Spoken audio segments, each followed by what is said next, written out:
Hello बच्चों, मैं प्रशांत शुक्ला आज आप लोगों के लिए बोर्ड स्पेशल न्यूमेरिकल्स लेके आया हूँ। इस वीडियो में मैं इलेक्ट्रोस्टैट के कुछ न्यूमेरिकल्स करूँगा इंक्लूडिंग एमसीक्यूज और मैग्नेटिक इफेक्ट ऑफ करंट के।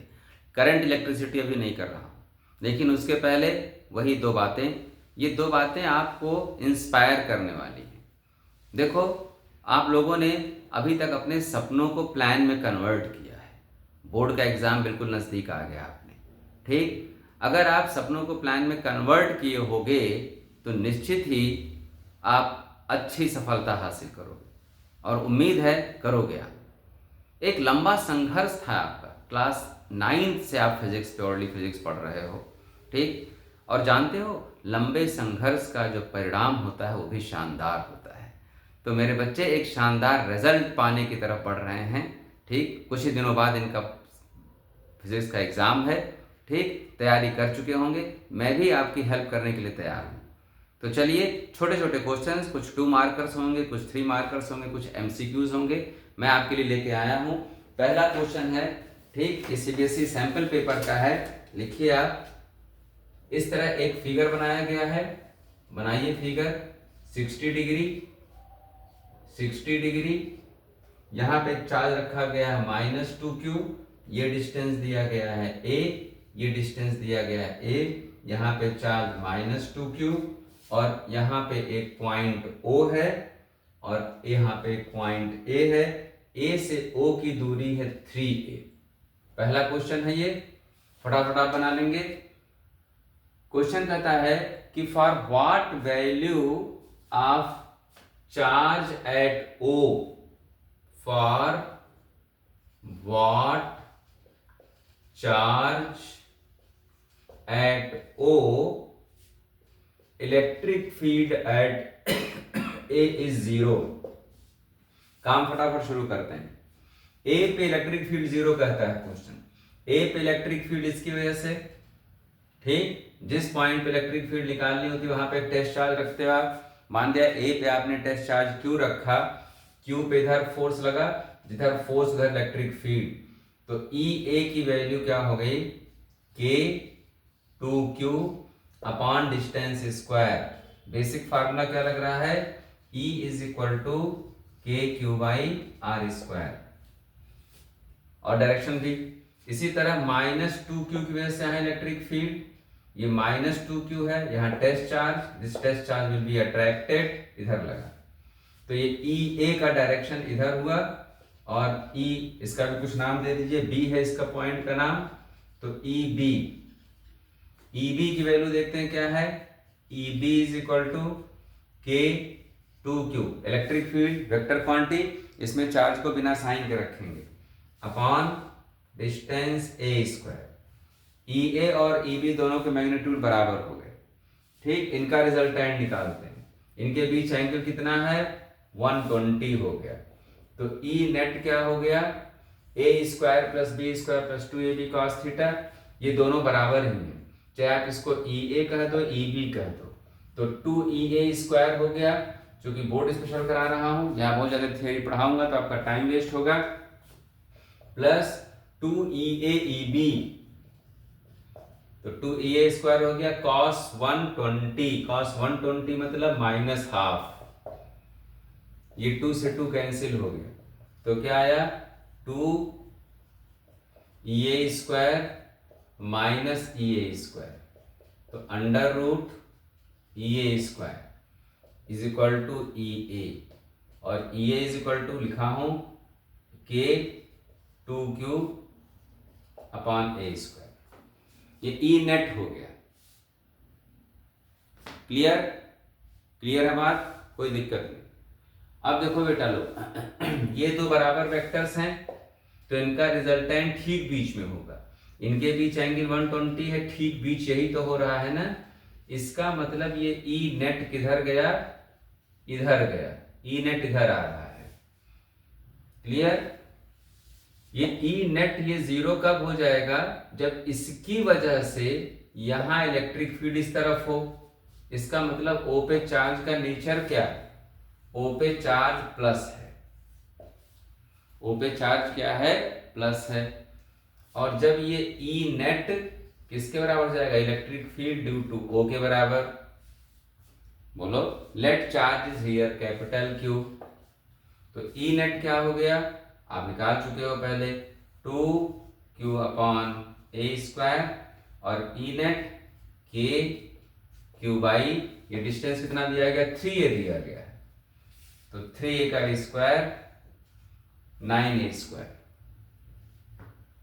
क्लियर, ए स्क्वायर कैंसिल हुआ, के कैंसिल हुआ, क्या बचा, कैपिटल क्यू निकालना आपको, capital Q is equal to 9 2 18, बोलो 18 by Q.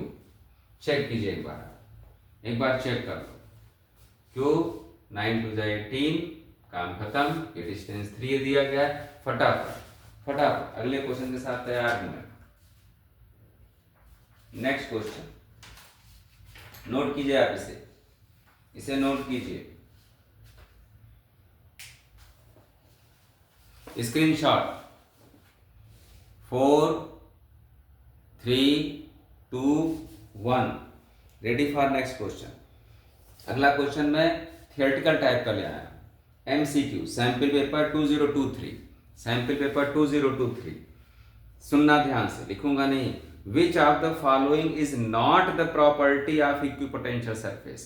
Which one of them is not the property of equipotential surface? सारी बात ले आए इक्विपोटेंशियल सरफेस की, ठीक। कहता है नॉट, ध्यान देना, they do not cross each other, बिल्कुल सही, वो इंटरसेक्ट नहीं करते एक दूसरे को, ये तो सही हो गया भाई। The work done in carrying a charge from one point two another, equipotential surface पे एक पॉइंट से दूसरे पॉइंट तक किसी चार्ज को ले जाने में वर्क डन नहीं करना पड़ता, बिल्कुल सच्ची बात है, बिल्कुल सच्ची बात है। कोई इक्विपोटेंशियल सरफेस है, इस पे किसी चार्ज को एक पॉइंट से दूसरे पॉइंट ले जाने में वर्क नहीं करना पड़ता। सर जी ये कैसे, बेटा बहुत बात हुई है, पूरा अगर आप देखो तो इलेक्ट्रोस्टैट के 9 वीडियो या 7 वीडियो बनाया हूं। ये चार्ज क्यू है, इक्विपोटेंशियल सरफेस, किसी चार्ज को ए से बी ले जाओगे कोई वर्क नहीं करना पड़ेगा। सर जी कैसे, बेटा ए से बी ले जा रहे हो, VB minus VA, W by किसी चार्ज को ले जा रहे हो स्मॉल क्यू अपॉन क्यू, ए और बी का पोटेंशियल बराबर है तो ये 0 हो गया, W बाई क्यू, तो W is equal to 0, no work done, ठीक। तो ये भी सही है, ठीक है। कहता for a uniform electric field, third option, for uniform electric field, कहता इक्विपोटेंशियल सरफेस कॉन्सेंट्रिक सर्कल बनती हैं, गलत, ये गलत है, गलत ही पूछा है। इसमें इक्विपोटेंशियल क्या बनता है, प्लेन बनता है, तो सी गलत हो गया, गलत ही पूछा है। They can be imaginary spheres, imaginary spheres होती ही हैं, अगर ये पॉइंट चार्ज है तो पॉइंट चार्ज के केस में इमेजिनरी स्फीयर्स होती हैं, ये भी सही हो गया। तो 4 ऑप्शन दिए थे, बराबर पढ़ दे रहा हूँ। They do not cross each other, ये सही वाला नहीं बताना था, इसमें वर्क डन वाला बता दिया, सही है नहीं बताना था। For uniform electric field they are concentric spheres, ठीक है, ये गलत है, ये बताना था। नोट कीजिए, स्क्रीनशॉट कीजिए, फटाफट, कम समय में ज्यादा काम, जो लिखा हूं मैं वही कर रहा हूं, कम समय में ज्यादा काम। क्लियर हुई बात बेटा लोग, पक्का। अगला क्वेश्चन लिख लो, a capacitor, the capacitor of capacitances, the capacitors of capacitances C1 and C2 are connected in parallel, भाई पैरेलल में कनेक्ट कर दिया इनको, C1 C2 को किसमें कनेक्ट कर दिया, पैरेलल में कनेक्ट कर दिया, वोल्टेज सेम होगा जरूरत पड़ा तो।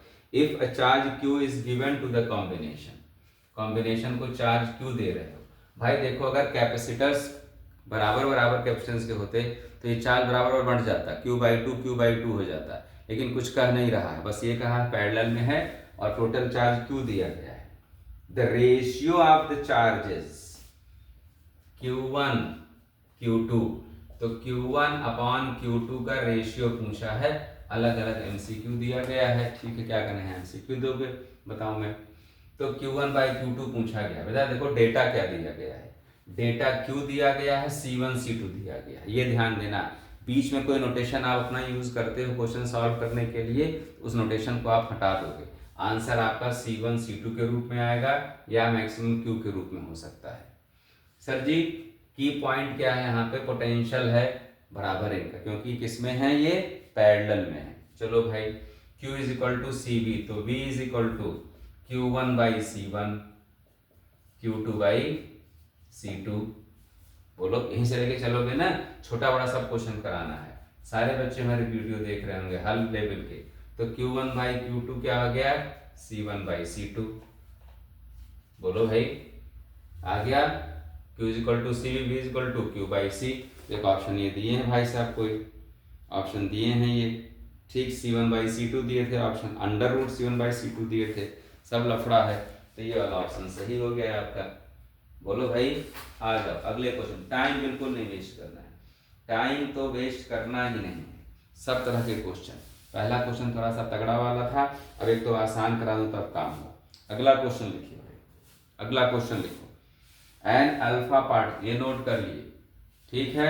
N alpha particle and proton, तुरंत सोचना शुरू किए भैया चार्ज का मामला क्या होता है। अल्फा पार्टिकल पे प्रोटॉन का डबल चार्ज होता है, अल्फा पार्टिकल पे प्रोटॉन का डबल चार्ज होता है और मास 4 टाइम्स होता है प्रोटॉन का। Mass of alpha particle is 4 times of the mass of proton and charge on alpha particle is twice the charge of proton. चलो आगे बढ़ते हैं। An alpha particle and proton are accelerated at same potential. Alpha particle and proton मतलब अगर ये क्या है, E है तो ये 2E है, बहुत बढ़िया बहुत बढ़िया। चार्ज लिख दिए, मास लिख दो, अगर ये M है तो ये क्या है 4M है, ऐसे काम किया शॉर्ट में। Same acceleration, same potential, same potential, दोनों का पोटेंशियल सेम है, ठीक। The ratio of their velocity भी सेम है दोनों का, तो ratio of their velocity, sir ये क्या करें, ये कहां से मामला आ गया बेटा, चार्ज की बात कर रहा है, मास की बात कर रहा है, पोटेंशियल की बात कर रहा है, वेलोसिटी की बात कर रहा है। सर जी फार्मूला होता है, क्या फार्मूला होता है सर जी, एक तो मैं लगा सकता हूं कि half mv square is equal to qv। Sir ji बिल्कुल सही है। स्पीड पूछे हैं आप, speed is equal to under root 2qv by m। ये क्यों लगा रहे हैं सर जी, पोटेंशियल दोनों का सेम कहा गया है, चार्ज और मास का रेशियो आप बता दिए हो, स्पीड का रेशियो आ जाएगा। बोलो भाई वैल्यू पुट करो, थोड़ा आप भी ट्राई करो, एग्जाम है, हाथ खोल लोगे मजा आ जाएगा, हाथ नहीं खोलोगे दिक्कत होगी। तो V अल्फा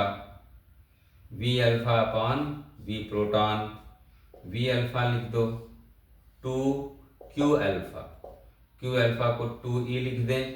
बोलो बेटा, और पोटेंशियल दोनों का सेम है, मास को M रख दीजिए, मास को M रखिए अपॉन V प्रोटॉन, सीधा सीधा रहेगा 2QV, प्रोटॉन पे इलेक्ट्रिक चार्ज क्या लिया हूँ, E लिया हूँ, V तो V ही है, M क्या है इसका M, नहीं सर यहाँ गड़बड़ कर रहे, अल्फा के मास में आप क्या रखोगे 4M रखोगे, काटो पीटो, E कट जाएगा, V कट जाएगा, एक M बचेगा। जल्दी बताओ क्या आया, जल्दी बताओ क्या आया।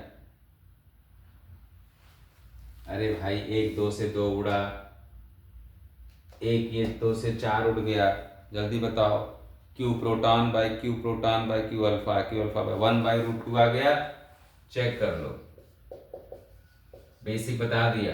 क्या करना था आपको, काइनेटिक एनर्जी किसके बराबर, हाफ mv स्क्वायर के बराबर, और वो किसके बराबर, qv के बराबर। क्यों ये लाया मैं v वाली बात क्यों लाया, केवल हाफ mv स्क्वायर से कंपेयर क्यों नहीं किया, स्पीड की बात नहीं कह रहा था भाई, स्पीड का रेशियो तो मैं निकाल लूंगा, लेकिन ये पोटेंशियल वाली शर्त नहीं लागू हो पाएगी, इसलिए पोटेंशियल के रूप में रखना था।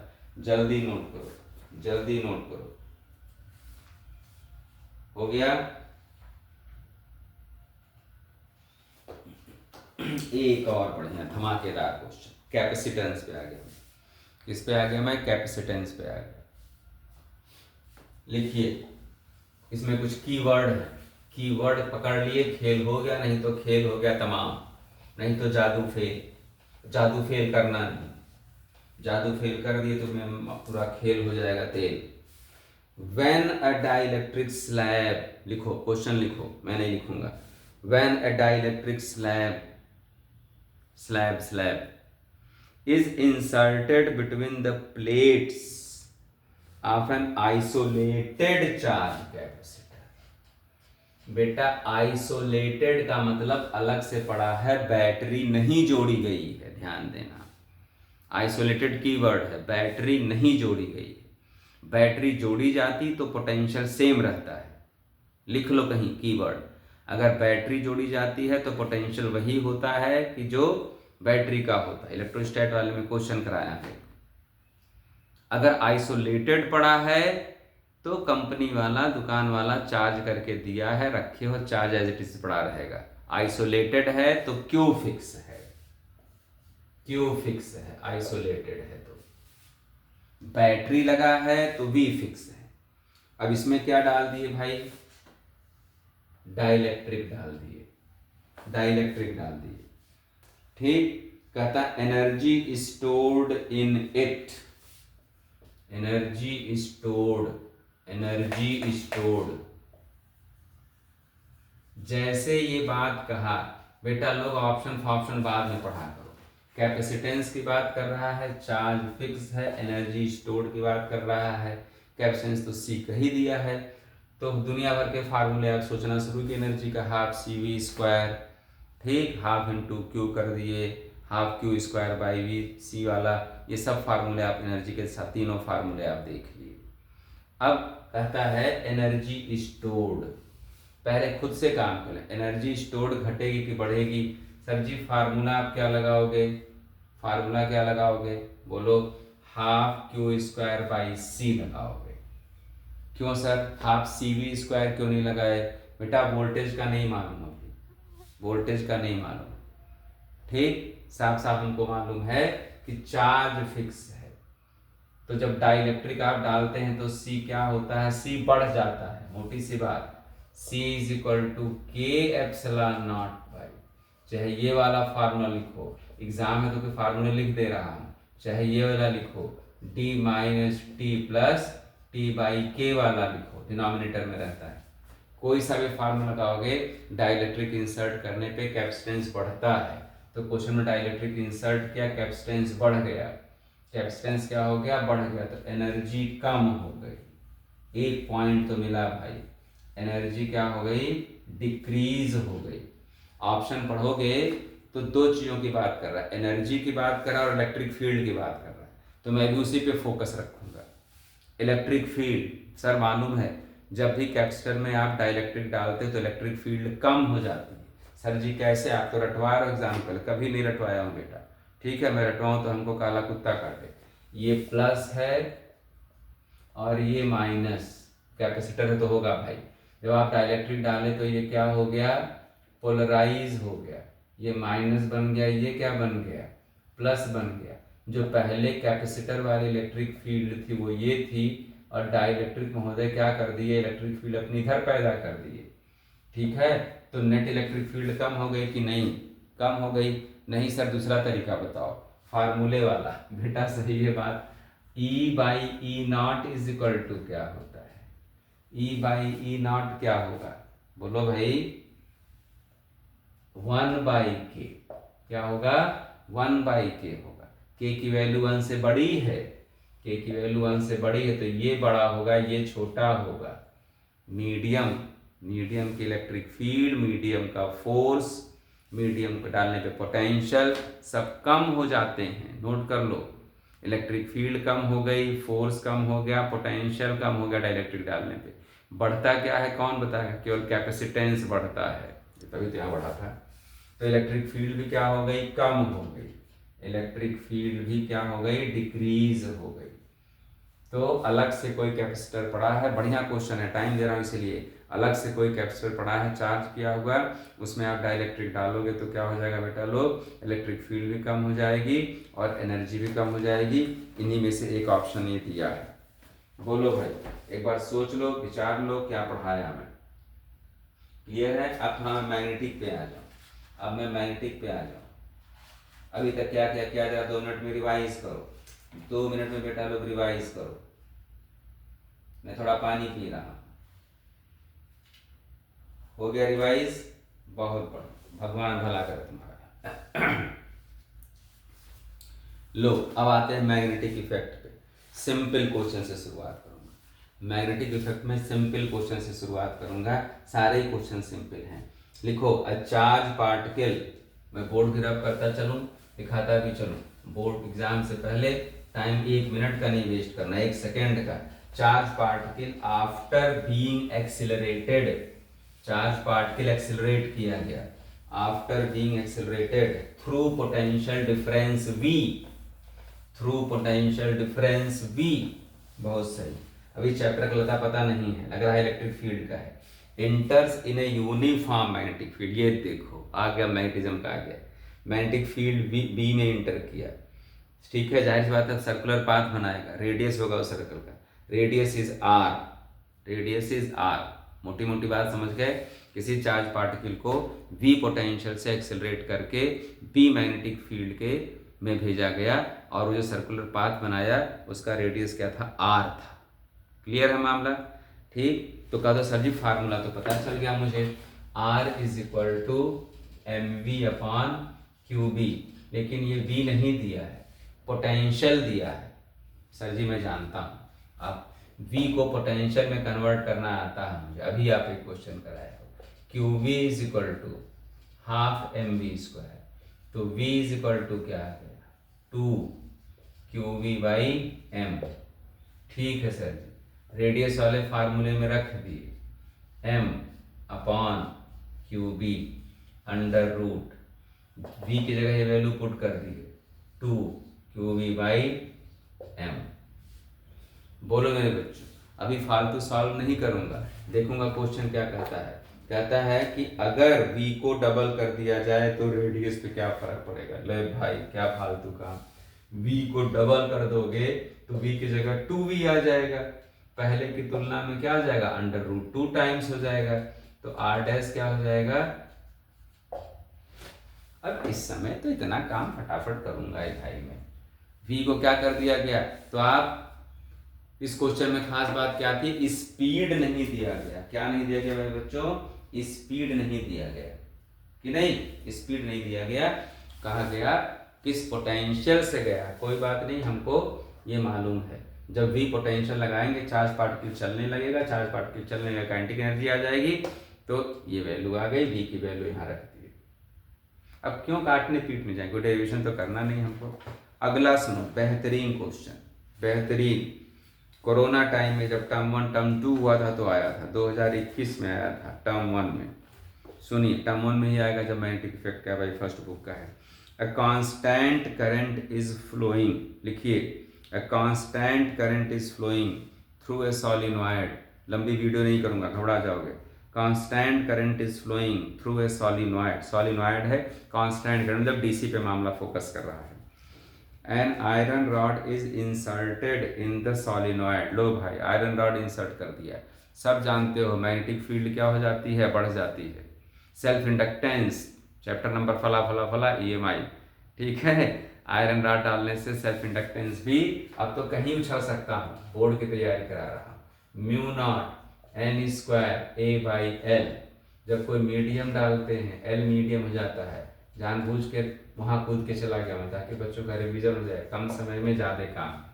और फिर LM को म्यू M को क्या लिखोगे, म्यू नॉट म्यू R लिखोगे, लिखोगे, लिख लो मेरे बच्चे, लिख ले, भला करे भगवान तेरा कल्याण हो जाएगा। और जब आयरन है तो आयरन का म्यू R ग्रेटर देन 1 होता है, फेरोमैग्नेटिक है। आयरन क्या है, स्टील क्या है, फेरोमैग्नेटिक। निकल क्या है, फेरोमैग्नेटिक। बिस्मथ क्या है, डायामैग्नेटिक। बोलो भाई, ठीक। तो Lm ग्रेटर देन हो गया L एयर से कि नहीं। चलो देखें क्या कहता है ये, तो कहता है इंसर्ट कर दिए, which of the following quantities will not increase, which of the following quantities will not increase. Magnetic field तो बढ़ेगा ही भाई, सर जी मैग्नेटिक फील्ड तो बताया ना यार, B is equal to mu not NI, B is equal to mu not NI, ठीक है।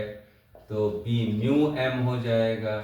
Sir जी वही बात फिर आ रही, वो L के टर्म में था, M के टर्म में, तो मैग्नेटिक फील्ड तो बढ़ जाएगी भाई। बहुत सही, तो ये सही है, हमें गलत वाला बताना है। Magnetic flux linked with solenoid, magnetic flux, flux is equal to B into A cos theta, तो अगर B बढ़ गया तो फ्लक्स भी बढ़ जाएगा, तो ये भी सही है। रेट ऑफ हीटिंग तेरे की रेट हीट, सॉलिनॉइड गर्म होगा सॉलिनॉइड के करंट से, करंट जितनी जा रही है भाई बोलो, और नंबर ऑफ टर्न वगैरह से। करंट का मैग्नेटिक फील्ड से कोई लेना देना नहीं है ना। तो ये क्या लिख दिए हैं, रेट ऑफ हीटिंग। नहीं भाई, रेट ऑफ हीटिंग पे कोई फर्क नहीं पड़ेगा। किसी सॉलिनॉइड में कोई मटेरियल डालोगे, रेट ऑफ हीटिंग पे कोई फर्क नहीं पड़ेगा। तो ये गलत है। सेल्फ इंडक्टेंस बता ही दिया, सेल्फ इंडक्टेंस पे फर्क पड़ता है, सेल्फ इंडक्टेंस पे फर्क पड़ेगा, पड़ेगा ना।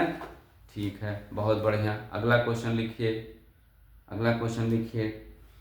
फुल स्केल डिफ्लेक्शन, जल्दी लिखो, simple question. Full scale deflection current, full, ये ले लो स्क्रीनशॉट लो भाई, स्क्रीनशॉट जो नहीं पढ़ा लिखा पहले।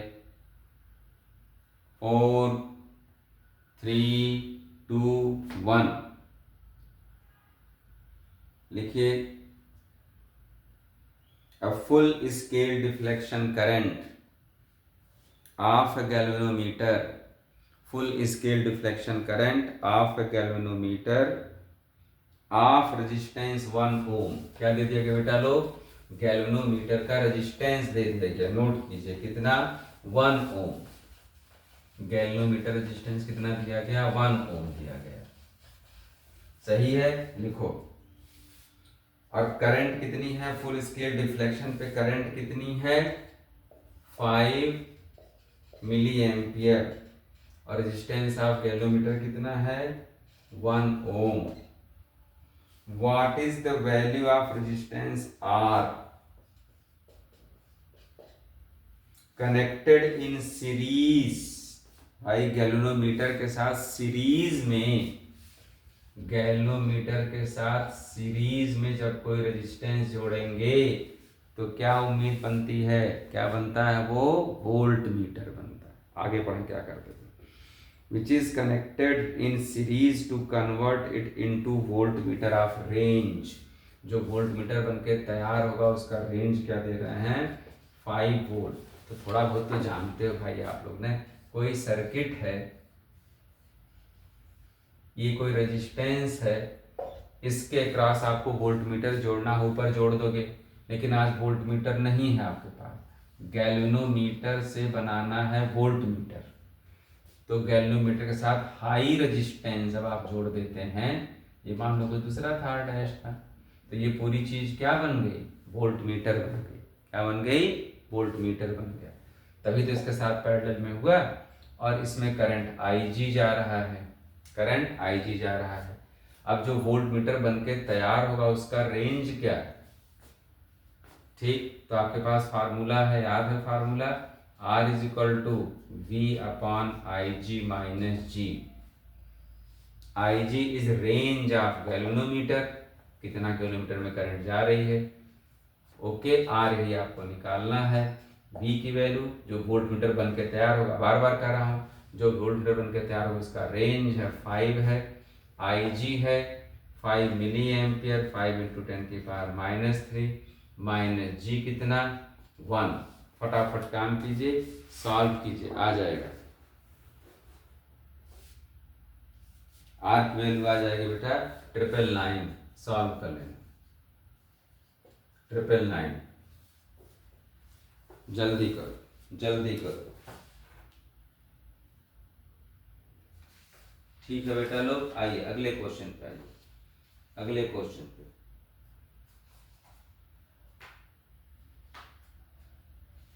क्लियर, सॉल्व हुआ कि नहीं हुआ, नहीं हुआ तो करना पड़ेगा भाई, आप ही को करना पड़ेगा। ये आप करोगे तभी मजा आएगा। अगला क्वेश्चन धमाकेदार, धमाकेदार, same type same concept. Oh sorry, नहीं बताना चाहिए था। अ गैल्वेनोमीटर, पूरा क्वेश्चन लिखो आप।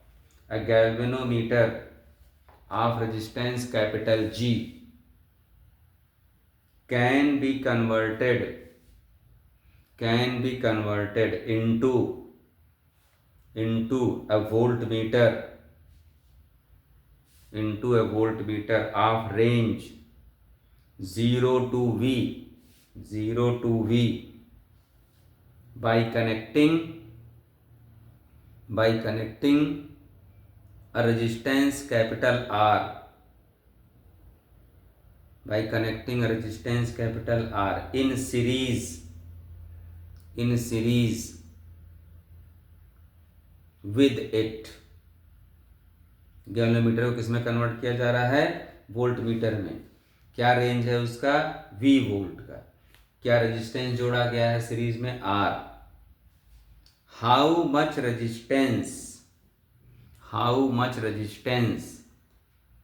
will be required to change its range from 0 to V by 2। जल्दी क्वेश्चन आप पढ़ो, मैं सॉल्व करना चाह रहा हूँ। पहले रेंज V है और रेजिस्टेंस का बेटा लो R। कोई बात नहीं सर जी, डायरेक्ट फार्मूला लग गया आपका, लग गया ना direct. R is equal to V by I G minus G. कह रहा कितना रेजिस्टेंस, अब पता नहीं कितना रेजिस्टेंस। रेंज क्या हो गया? V का V बाई 2 हो गया। आई जी के बारे में कुछ नहीं कह रहा है, तो आपको क्या निकालना है? आपको R डैश निकालना है। बहुत आसान कैलकुलेशन। यहां से बेटा लोग आप V बाई आई जी निकाल लो। क्या निकाल लिए? V बाई आई जी निकाल लिए, R प्लस जी आ गया। कहाँ से? फ्रॉम 1 से। एरो बना दिया हो तो क्यों लिखूं। आप फ्रॉम 2 पे आ जाओ, जिस पे आपको काम करना है। काम आपको R डैश पे करना है, यही तो पूछा गया है ना कि अगर रेंज हाफ करते हैं तो कितना रेजिस्टेंस जोड़ना पड़ेगा? पहले R जोड़ना पड़ रहा था। गिवन चीज क्या है? G गिवन है, क्योंकि बार बार कहता हूं कोई नोटेशन आप खुद से बनाते हैं उसे एलिमिनेट करना पड़ता है, लेकिन यहाँ G गिवन है बोलो और R गिवन है, तो R और G के टर्म में आप आंसर दे सकते हैं। चलिए भाई, from 2 R dash is equal to V by I G, यहाँ से क्या रख दिया मैं? R plus G. ध्यान से देखो, कुछ दम ही नहीं था क्वेश्चन में। V by I G first equation से निकाल के क्या आया? R प्लस जी आया, और 2 तो रहेगा ही माइनस जी। सॉल्व करो बेटा लोग। R plus G minus 2G by 2, तो क्या आ गया? R माइनस जी बाई 2 आ गया। चेक कीजिए, फटाफट चेक करो बेटा लोग, फटाफट चेक करो, आलस बिल्कुल नहीं। देख लिया? देख लिए? कोई समस्या तो नहीं हुई? नहीं हुई, होना भी नहीं चाहिए। क्लियर है? मामला बढ़िया चल रहा है, मक्खन मलाई। लिखो लिखो, 2 वायर्स। स्क्रीनशॉट लेना ले लो भाई, स्क्रीनशॉट लेना ले लो। 2 wires of same length, 2 wires of same length are shaped into a square and a circle।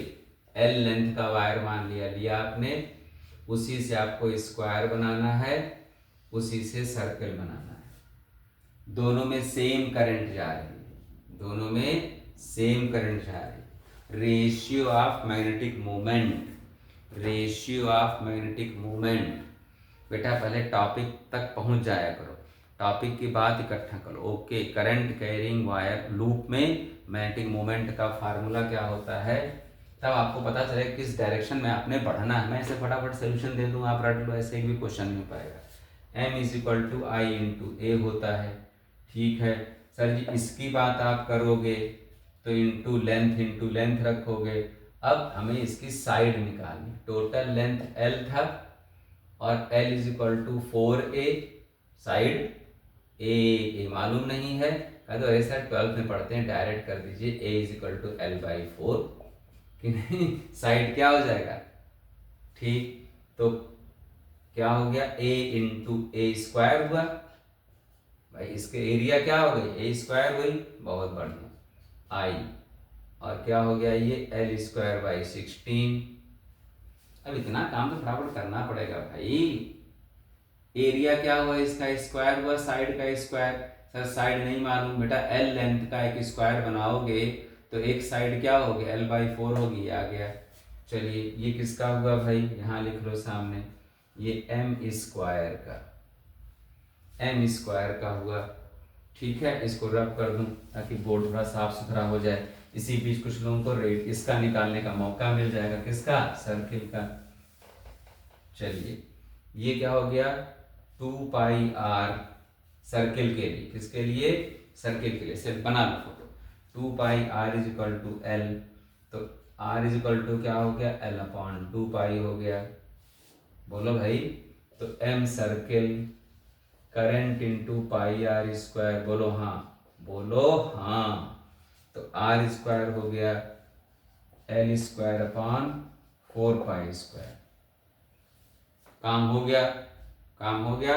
Ratio ले लो मेरे बच्चों, एम स्क्वायर जो पूछेगा स्क्वायर अपॉन सर्किल होगा तो करना, सर्किल अपॉन स्क्वायर होगा तो कुछ उल्टा कर देना।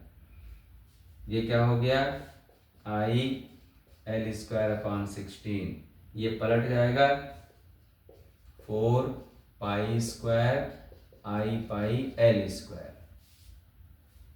सॉल्व करो, चेक करो जल्दी से।